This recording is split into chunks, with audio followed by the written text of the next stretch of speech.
محبت بھی کیا چیز ہے؟ محبت انسان سے نیند چھڑوا لیتی ہے۔ محبت انسان کو اپنے نرم و گداز بستر سے الگ کر دیتی ہے۔ محبت میں انسان جہاں اپنا مال قربان کرتا ہے، اپنی جان قربان کرتا ہے، اپنے دل کی گہرائیوں سے محبت کے نذرانے بھی پیش کرتا ہے، کبھی آنسوؤں کی صورت اور کبھی سرگوشیوں کی صورت۔ محبت کرنے والے اللہ تعالیٰ کے نزول آسمان کے وقت اس سے مناجات کا انتظار کرتے ہیں، اس کی کتاب کی تلاوت کرتے ہیں، تنہائی میں توبہ استغفار کرتے ہیں۔ اللہ تعالیٰ کی محبت کے اہم ترین مظاہر میں سے ایک مظہر ہے رات کا قیام۔ ارشاد باری تعالیٰ ہے تتجافى جنوبهم عن المضاجع يدعون ربهم خوفا وطمعا ومما رزقناهم ينفقون۔ ان کے پہلو بستروں سے جدا رہتے ہیں، وہ اپنے رب کو ڈرتے ہوئے اور طمع رکھتے ہوئے پکارتے ہیں، اور ہم نے انہیں جو کچھ دیا ہے اس میں سے خرچ کرتے ہیں۔ ایک اور جگہ پر ارشاد ربانی ہے امن ہوا قانت آناء اللیل ساجدا وقائما یحذر الآخرۃ ویرجو رحمت ربہ قل هل یستوی الذین یعلمون والذین لا یعلمون۔ کیا یہ بہتر ہے یا وہ شخص جو رات کی گھڑیوں میں سجدہ کرتے ہوئے اور قیام کرتے ہوئے عبادت کرنے والا ہے، آخرت سے ڈرتا ہے اور اپنے رب کی رحمت کی امید رکھتا ہے؟ آپ کہہ دیجئے، کیا وہ لوگ جو علم رکھتے ہیں اور جو علم نہیں رکھتے، کیا وہ دونوں برابر ہو سکتے ہیں؟ یقیناً کبھی نہیں۔ الحمدللہ اللہ تعالیٰ نے قیام اللیل کو اتنا بڑا درجہ دیا ہے۔ نبی صلی اللہ علیہ وسلم نے ارشاد فرمایا رمضان کے بعد ماہ محرم کے روزے سب سے افضل روزے ہیں جو کہ اللہ تعالیٰ کا مہینہ ہے، اور فرض نماز کے بعد رات کی نفل نماز سب سے افضل نماز ہے۔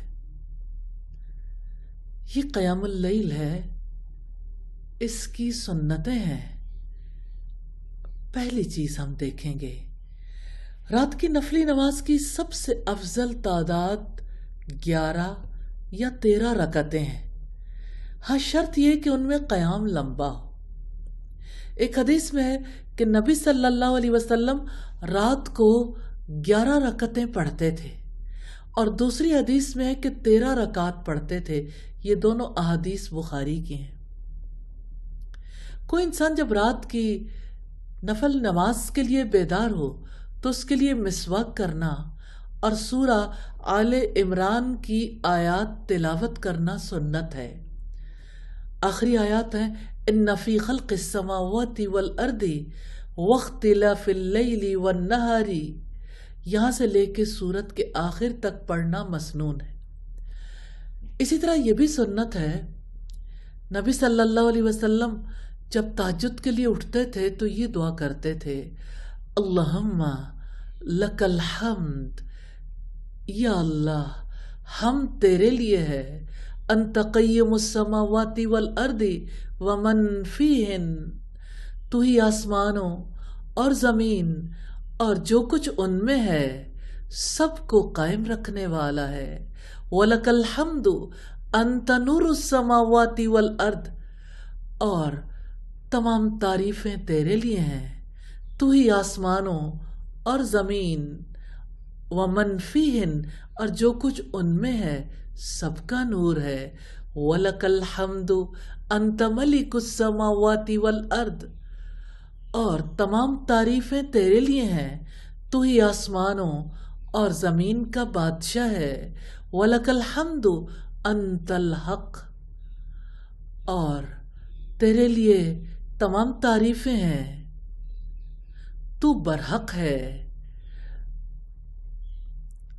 وَوَعْدُكَ الْحَقُّ، اور تیرا وعدہ سچا ہے، وَلِقَاؤُكَ حق، اور تیری ملاقات حق ہے، وَقَوْلُكَ حق، اور تیری بات سچی ہے، وَالْجَنَّةُ حق، اور جنت سچی ہے، وَالنَّارُ حق، اور آگ حق ہے، وَالنَّبِيُّونَ حق، اور تمام نبی برحق ہیں۔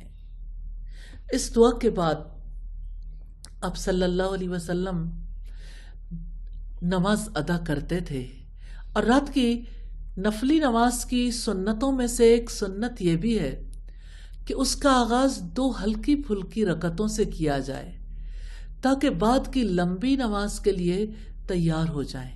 نبی صلی اللہ علیہ وسلم نے فرمایا، تم میں سے کوئی شخص جب رات کے قیام کے لیے کھڑا ہو تو 2 ہلکی پھلکی رکعتوں سے نماز کا آغاز کرے۔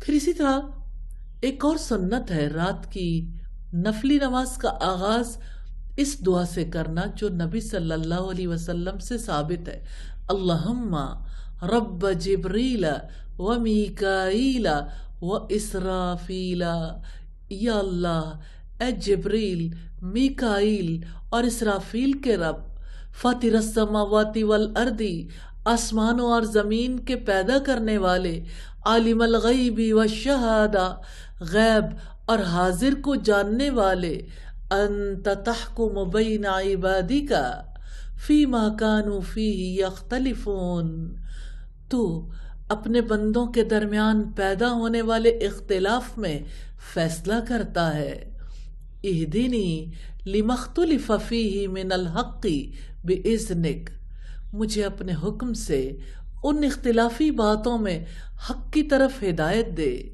انک تہدی من تشاء الی صراط مستقیم، بے شک تو ہی جس کو چاہے صراط مستقیم کی طرف رہنمائی کرنے والا ہے۔ یہ صحیح مسلم کی روایت ہے۔ قیام اللیل کو لمبا کرنا سنت ہے۔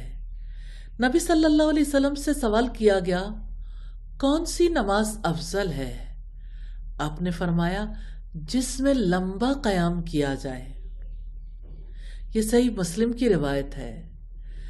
نفل نماز میں قرأت قرآن کے دوران عذاب کی آیات کو پڑھتے ہوئے اللہ کی پناہ طلب کرنا، مثال کے طور پر یوں کہنا، اللہم انی اعوذ بک من عذابک، اور رحمت کی آیات کو پڑھتے ہوئے اللہ تعالیٰ کی رحمت کا سوال کرنا، مثلا یوں کہنا، اللہم انی اسألک من فضلک، اور جن آیات میں اللہ تعالیٰ کی پاکیزگی بیان کی گئی ہو ان کو پڑھتے ہوئے سبحان اللہ کہنا سنت ہے۔ ایک حدیث میں ہے کہ نبی صلی اللہ علیہ وسلم ٹھہر ٹھہر کر پڑھتے تھے، اور جب کسی ایسی آیت سے گزرتے جس میں تسبیح ہوتی وہاں تسبیح کرتے، اور جس میں اللہ تعالیٰ سے سوال کرنے کا ذکر ہوتا وہاں اس سے سوال کرتے، اور جس میں عذاب کا ذکر آتا وہاں اللہ تعالیٰ کی پناہ طلب کرتے۔ قیام اللیل محبت کرنے والوں کے لیے بہت خوبصورت وقت اور بہت ہی افضل کام ہے۔ کیسے قیام اللیل کا پابند بنایا جائے اپنی ذات کو، کیسے اس کے لیے اسباب فراہم کیے جائیں؟ نمبر 1، اللہ تعالیٰ سے دعا کی جائے۔ نمبر 2، رات کو جلدی سویا جائے۔ نمبر 3، دوپہر کو قیلولہ کیا جائے۔ نمبر 4، گناہوں سے پرہیز کیا جائے۔ اور نمبر 5، اپنے نفس کے خلاف جہاد کیا جائے۔ اللہ تعالیٰ ہم سب کو قیام اللیل نصیب کرے، اور اللہ تعالیٰ سے دعا ہے استقامت کے ساتھ، مستقل مزاجی کے ساتھ اسے جاری رکھنے کی توفیق عطا فرمائے۔ آمین ثم آمین۔